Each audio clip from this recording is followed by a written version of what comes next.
morning. So for today's piece, I chose The Merry Farmer by Robert Schumann on page 140. And the first thing I want to point out is the title of the piece is so fun, The Merry Farmer, and so it'll be fun to make up a story for the piece, matching the dynamics, and maybe we can even call it the Jolly Rancher instead. Anyway, the only written dynamic in this piece is forte, and so it gives the opportunity for us to create our own dynamics where it doesn't say forte, to match along with our story. First glance, this piece looks like a lot because there's a lot of markings and it just looks really busy, but one thing I'll point out is that the notes in the first line and the second line are exactly the same, and then the notes measure 9 through 14 are the same as 15 to the end, so it's just broken up into two sections. Most of the time in the piece, the melody is in the left hand, which might be new to the student, and so something I'd have them do is practice hands alone, practicing the left hand super loud and then the right hand super quiet, and then when they practice hands together, playing super slow, just really exaggerating the dynamics, playing the left hand super loud and the right hand really quiet. Also, the left hand has lots of variety of rhythms.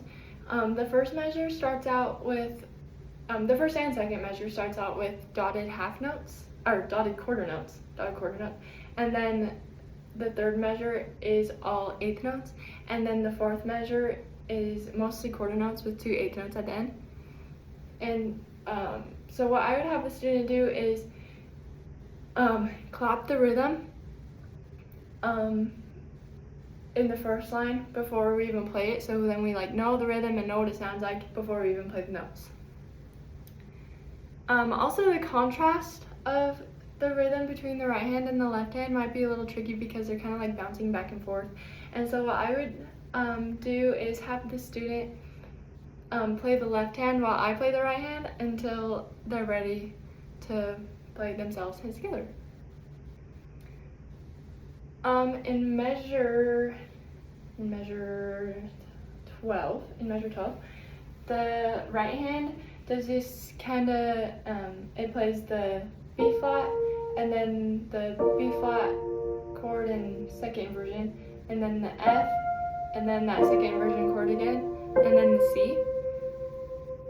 And what I do is I keep my thumb and my second finger and my fourth finger all on the notes when I play that F.